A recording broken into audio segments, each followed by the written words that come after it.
Hello guys, അപ്പൊ ഇന്നത്തെ video ഞാൻ കൂടുതലായിട്ട് എന്റെ ചാനലിലുള്ള മിക്ക എല്ലാ വീഡിയോസും ഒരു 20s ഒരു ടീൻസിലൊക്കെ ഉള്ളവർക്ക് സ്കിൻ കെയർ റൂട്ടീനോ അല്ലെങ്കിൽ ഒരു പർട്ടിക്കുലർ കാര്യം എങ്ങനെ മാറ്റാം എന്നുള്ള കാര്യങ്ങളൊക്കെ ആയിരിക്കും ഞാൻ പറയുന്നത്. ഒരു 30 എബോ 35 എബോ ഒരു 40 to 100 ഏജ് ഉള്ള ആൾക്കാർക്കൊന്നും ഞാൻ അങ്ങനത്തെ റൂട്ടീൻ അങ്ങ് കൂടുതൽ പറഞ്ഞിട്ടില്ല. വീഡിയോസ് ഇട്ടിട്ടുണ്ട്, ഷോർട്സും റീൽസും ഒക്കെ കുറെ ഇട്ടിട്ടുണ്ടെങ്കിലും നമ്മളൊരു ഡീറ്റെയിൽ ആയിട്ട് വീഡിയോ ഇനിയെങ്കിലും വേണം എന്ന് എനിക്ക് തോന്നി. കാരണം ഒരുപാട് പേര് അത് ആഗ്രഹിക്കുന്നുണ്ടാവും.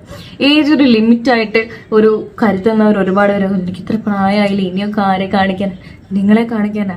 സ്വന്തമായിട്ട് സെൽഫ് ലവ് തുടങ്ങാൻ വേണ്ടി ഏജ് ഒരു ലിമിറ്റ് അല്ല, ആരെയും കാണിക്കാനല്ല, സ്വന്തം സന്തോഷത്തിന് വേണ്ടി ഇനിയെങ്കിലും സ്റ്റാർട്ട് ചെയ്ത് തുടങ്ങും. ഓക്കെ, അതിന് മുന്നേ ഞാൻ എന്റെ ഫോണിൽ ചാർജ് ചെയ്തിട്ട് വരട്ടെ. ചാർജില്ല ഗൈസ്. എന്തായാലും എന്റെ ഫോൺ കുറച്ച് ചാർജ് ആയിട്ടുണ്ട്. നമ്മൾ തൽക്കാലത്തേക്ക് കുത്തിയിട്ട് വീഡിയോ എടുക്കേണ്ടത് ഭയങ്കര ഇമ്പോർട്ടന്റ് ആയിട്ട് തോന്നി. കാരണം ലൈറ്റ് പോയി കഴിഞ്ഞാൽ നമുക്ക് പിന്നെ വീഡിയോ എടുക്കാൻ പറ്റത്തില്ല. എന്തായാലും വീഡിയോയിലോട്ട് പോകാം. അപ്പൊ ആദ്യത്തെ കാര്യം എന്ന് പറയുന്നത്, നിങ്ങൾ കൂടുതൽ ഏജ് ആവുന്ന സമയത്ത് നിങ്ങളുടെ സ്കിന്നിന്റെ കൊളാജൻ പ്രൊഡക്ഷൻ ഭയങ്കരമായിട്ട് കുറയും.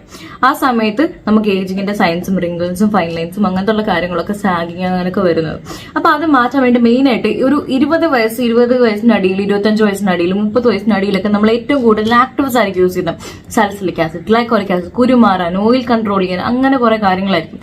എന്നാൽ നിങ്ങൾ ഏജ് ആയി വരുന്ന സമയത്ത് ഏറ്റവും കൂടുതൽ ശ്രദ്ധിക്കേണ്ടത് ആക്ടിവ്സ് ഒക്കെ പിന്നെ നമുക്ക് ഗ്ലൈക്കോളിക് ആസിഡ് ഒക്കെ ഉപയോഗിക്കാം, പിന്നെ പാടുകളൊക്കെ മാറ്റാനായിട്ട്. പക്ഷെ ആദ്യം ഏറ്റവും ഇമ്പോർട്ടന്റ് ആയിട്ട് കാണേണ്ടത് സൺ പ്രൊട്ടക്ഷനും പിന്നെ ഹൈഡ്രേഷൻ. ഈ രണ്ട് കാര്യങ്ങൾ ഏറ്റവും ഇമ്പോർട്ടന്റ് ആയിട്ട് കാണാം. നിങ്ങൾക്ക് ഏറ്റവും നല്ല ആന്റി ഏജിങ് സാധനം എന്ന് പറയുന്നത് സൺസ്ക്രീനാണ്. അതിപ്പോഴും മനസ്സിലുണ്ടായിരിക്കണം. അതുകൊണ്ട് തന്നെ നമുക്കൊരു ബേസിക് സ്കിൻ കെയർ റൂട്ടീൻ ആണ്. നമുക്ക് നല്ല വലിയ എലോബറേറ്റഡ് ആയിട്ടുള്ള ഒരു 10-14 രൂപയുടെ സാധനങ്ങളൊന്നും തന്നെ വേണ്ട. അതിപ്പോ ഏത് ഏജ് ഉള്ളവർക്കാണെങ്കിലും സ്കിൻ കെയർ സ്റ്റാർട്ട് ചെയ്യാൻ വേണ്ടി ഒരുപാട് സാധനങ്ങളൊന്നും വേണ്ട. ഒരു കാര്യം ഞാൻ പറയാം, ഒരു സ്കിൻ കെയർ റൂട്ടീന് ഇത്രയും പൈസ ചെലവാക്കേണ്ട കാര്യമൊന്നുമില്ല. 3 പ്രോഡക്റ്റുകൾ, ക്ലെൻസർ, മോയ്സ്ചറൈസർ, സൺസ്ക്രീൻ. അപ്പോൾ നമ്മൾ ഏത് രീതിയിലാണ് അത് യൂസ് ചെയ്യേണ്ടത്, ഏത് പ്രോഡക്റ്റുകളാണ് നല്ലതെന്നുള്ള കാര്യങ്ങളാണ്. അപ്പൊ രാവിലെ നിങ്ങൾ എപ്പോഴും ഒരു ജെന്റിൽ ക്ലെൻസറുകൾ മാത്രമേ ഉപയോഗിക്കാവൂ. ഒന്ന് ഞാൻ പറയുന്നത് സെറ്റഫിലിലെ ജെന്റിൽ ക്ലെൻസറാണ്. അതാണ് അത്യാവശ്യം നല്ല. എന്തുകൊണ്ട് രാവിലെ ജെന്റിൽ ക്ലെൻസർ എന്ന് വെച്ച് കഴിഞ്ഞാൽ രാത്രി സമയത്ത് നമ്മുടെ മുഖത്തുനിന്ന് ഒരു സീബം പ്രൊഡ്യൂസ് ചെയ്യും, ഒരു എണ്ണ പോലെ പ്രൊഡ്യൂസ് ചെയ്യും. ആ സാധനം നമ്മുടെ സ്കിന്നിന് ഭയങ്കര നല്ലതാണ്. അപ്പൊ രാവിലെ നമ്മളൊരു ഭയങ്കര ഹാർഷായിട്ടുള്ള ഫേസ് വാഷ് ഇട്ട് മുഖം കഴുകി കഴിഞ്ഞ് കഴിഞ്ഞാൽ ഇതിനെ നല്ല രീതിയിൽ സ്ട്രിപ്പ് ചെയ്തിട്ട് നമ്മൾ സ്കിന്നിന് നാച്ചുറൽ ആയിട്ട് നമ്മുടെ സ്കിന്നിൽ തരുന്നൊരു എന്താ പറയാ പ്രൊട്ടക്ഷനെ നമ്മൾ കളയുകയാണ് ചെയ്യുന്നത്. അപ്പം അതുകൊണ്ട് അത് ചെയ്യാതെ ഒരു ഹൈഡ്രേറ്റിംഗ് ആയിട്ടുള്ള ജെന്റിൽ ആയിട്ടുള്ള ക്ലെൻസർ ഉപയോഗിച്ച് കഴിഞ്ഞാൽ ഇത്രയൂടെ നന്നായിട്ടുണ്ടാവും. എന്നിട്ട് ഏറ്റവും ഇമ്പോർട്ടന്റ് കാര്യം മോയ്സ്ചറൈസറും സൺസ്ക്രീൻ. ഇത് മൂന്നും ഇമ്പോർട്ടന്റ് ആണ്. എന്നാലും മോയ്സ്ചറൈസേഷൻ ഞാൻ കൂടുതലും റെക്കമെൻഡ് ചെയ്യുന്ന ഈ ഒരു സെറ്റഫിലിന്റെ മോയ്സ്ചറൈസിങ് ക്രീമാണ്. നിങ്ങൾ സ്കിൻ ടൈപ്പിനനുസരിച്ചുള്ള മോയ്സ്ചറൈസറുകളൊക്കെ ഉപയോഗിക്കാം. അത് ഏതാണെന്ന് വെച്ച് കഴിഞ്ഞാൽ നോക്കി ഉപയോഗിച്ചാൽ മതി. പക്ഷെ ഒരുപാട് ഡ്രൈ ആയിട്ടുള്ള, നിങ്ങൾക്ക് കൂടുതലും നല്ല ഡ്രൈ ആയിട്ടുള്ള സ്കിൻ ബാരിയർ റിപ്പയർ ചെയ്യാൻ പറ്റിയിട്ടുള്ള, ആ ഒരു മോയ്സ്ചർ നിലനിർത്താൻ പറ്റിയിട്ടുള്ള ഒരു എന്താ പറയുക തിക്ക് ആയിട്ടുള്ള മോയ്സ്ചറൈസറുകളായിരിക്കും ഉപകാരപ്പെടുക. ആ സമയത്ത് നിങ്ങൾക്ക് ഈ ഒരു സെറ്റപ്പിലുള്ള മോയ്സ്ചറൈസിംഗ് ക്രീം ഭയങ്കര ഹെൽപ്ഫുൾ ആയിരിക്കും. രാവിലെ ആണെങ്കിലും രാത്രി ആണെങ്കിലും ഇത് മാത്രം ഉപയോഗിച്ചാൽ മതി. പിന്നെ സൺസ്ക്രീൻ നമുക്ക് ഏറ്റവും ഇമ്പോർട്ടന്റ് കാര്യമാണ് സൺസ്ക്രീൻ.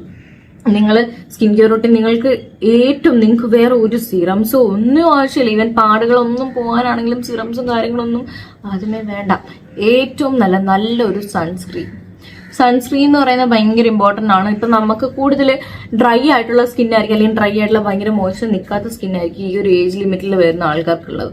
ആ സമയത്ത് നല്ലൊരു ഹൈഡ്രേറ്റിംഗ് സൺസ്ക്രീൻ, ഒരുപാട് ഹൈഡ്രേറ്റിംഗ് സൺസ്ക്രീൻ ഉണ്ട്. പക്ഷെ ഞാൻ റീസെന്റ് ആയിട്ട് ഉപയോഗിച്ചതിൽ എനിക്ക് ഭയങ്കരമായിട്ട് ഇഷ്ടപ്പെട്ട ഈ OG സയൻസിന്റെ ഹൈലറോണിക് സൺസ്ക്രീൻ ആണ്. അത് മോർ ലൈക്ക് ഭയങ്കര മോയ്സ്ചറൈസർ പോലെ, ഒട്ടും വൈക്കാസ്റ്റില്ല, ഒരു തരി പോലെ വൈക്കാസ്റ്റ് ഇല്ല, അതുപോലെ നല്ല രീതിയിൽ മോയ്സ്ചറൈസിംഗും ആണ്. എന്നാൽ it is A really good sunscreen. അത് ഞാൻ പറയാം. പിന്നെ നിങ്ങൾക്ക് ഇത്തിരി ഒരു അങ്ങനത്തെ സ്കിൻ ടൈപ്പ് എന്ന് പറയുന്നത് മാറ്റ് ഫിനിഷ് ആണെന്നുണ്ടെങ്കിൽ ഈ ഒരു ഡീകൺസ്ട്രക്റ്റിന്റെ ജെൽ സൺസ്ക്രീൻ ആയിരിക്കും നല്ലത്. അത് അത്യാവശ്യം എല്ലാ സ്കിന്നുകാർക്കും പറ്റും. ഈ 3 സ്റ്റെപ്പുകൾ മാത്രം ഫോളോ ചെയ്യാം. നല്ല രീതിയിൽ ജെന്റിൽ ക്ലെൻസർ, മോയ്സ്ചറൈസർ, സൺസ്ക്രീൻ, വേറെ ഒന്നും വേണ്ട. നൈറ്റിലാണെന്നുണ്ടെങ്കിൽ ഫേസ് വാഷ് ചെയ്യുക, അത് ഏതെങ്കിലും ക്ലെൻസർ വെച്ച് വാഷ് ചെയ്യാം. എന്നിട്ട് മോയ്സ്ചറൈസർ, വേറെ ഒന്നും വേണ്ട. അതുപോലെ ശ്രദ്ധിക്കേണ്ട കുറച്ച് കാര്യം എന്ന് പറയുമ്പോൾ പല്ല് തേച്ചതിന് ശേഷം മാത്രമേ സ്കിൻ കെയർ ചെയ്യാവൂ. നിങ്ങളുടെ ഡയറ്റ് നോക്കുക, ഒരുപാട് മധുരമുള്ള ആഹാരങ്ങൾ കഴിക്കാതിരിക്കുക, അങ്ങനെ കുഞ്ഞു കുഞ്ഞു കാര്യങ്ങൾ, ഹെൽത്ത് നോക്കുക, എന്താ പറയുക വർക്കൗട്ട് ചെയ്യുക. ഇതൊക്കെ ഭയങ്കര ഇതിന്റെ ഒരു ഭാഗമാണ്. നമ്മൾ സ്കിൻ കെയർ എന്ന് പറയുമ്പോൾ അല്ലെങ്കിൽ ഹെൽത്ത് കെയർ എന്ന് പറയുമ്പോൾ ജസ്റ്റ് പ്രോഡക്റ്റുകൾ അല്ലെങ്കിൽ മരുന്നുകൾ മാത്രമല്ല.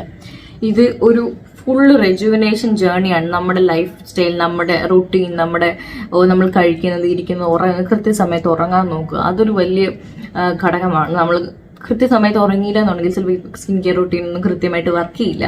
അതുകൊണ്ട് തന്നെ സ്കിൻ കെയർ റൂട്ടീൻ സ്റ്റാർട്ട് ചെയ്യുന്നതുകൊണ്ട് നിങ്ങൾക്ക് ഒരുപാട് അധികം ബെനിഫിറ്റുകളുണ്ട്. നിങ്ങളുടെ ലൈഫിൽ തന്നെ ഒരുപാട് മാറ്റം വരുന്നതായിട്ട് ഫീൽ ചെയ്യും. സോ ഇപ്പൊ തന്നെ ട്രൈ ചെയ്യും. പിന്നെ ആവശ്യമില്ലാത്ത സിറംസും കാര്യങ്ങളൊന്നും നിങ്ങൾക്ക് വേണ്ട. നിങ്ങൾക്ക് നല്ല ഒരു ഏജ് ഉള്ളവർക്കും വേണ്ട. ബേസിക് സ്കിൻ കെയർ റൂട്ടീൻ നിങ്ങൾ കുറച്ച് നാൾ ഫോളോ ചെയ്തിട്ടും നിങ്ങൾക്ക് കുറച്ച് നാളെന്ന് പറയുമ്പോൾ ഒരു കാര്യം ഞാൻ പറയാം, സ്കിൻ കെയറിന് നല്ല അധികം സമയമെടുക്കും. നിങ്ങൾക്ക് പെട്ടെന്ന് ഒന്നിനകത്തൊന്നും റിസൾട്ട് കിട്ടാൻ പോകണില്ല. അപ്പം നിങ്ങൾ ഇപ്പോൾ ഡീറ്റെയിൽഡ് ആയിട്ട് സ്കിൻ കെയറിനെ കുറിച്ച് വേറെ എന്തെങ്കിലും അറിയണമെന്നുണ്ടെങ്കിൽ ഞാൻ എങ്ങനെയാണ് സ്കിൻ കെയർ സ്റ്റാർട്ട് ചെയ്യുന്നത്, സ്കിൻ കെയർ സ്റ്റാർട്ട് ചെയ്യുന്നതിന് മുന്നേ എന്തൊക്കെ കാര്യങ്ങളാണ് അറിഞ്ഞിരിക്കേണ്ടത്, അങ്ങനത്തെ ഉള്ള വീഡിയോസ് എല്ലാം ഇട്ടിട്ടുണ്ട്. അപ്പം അതൊന്ന് ഫോളോ ചെയ്യുന്ന ഇത്തിരി കൂടി നിങ്ങൾക്കൊരു എന്താ പറയാ ഡീറ്റെയിൽസ് കിട്ടും.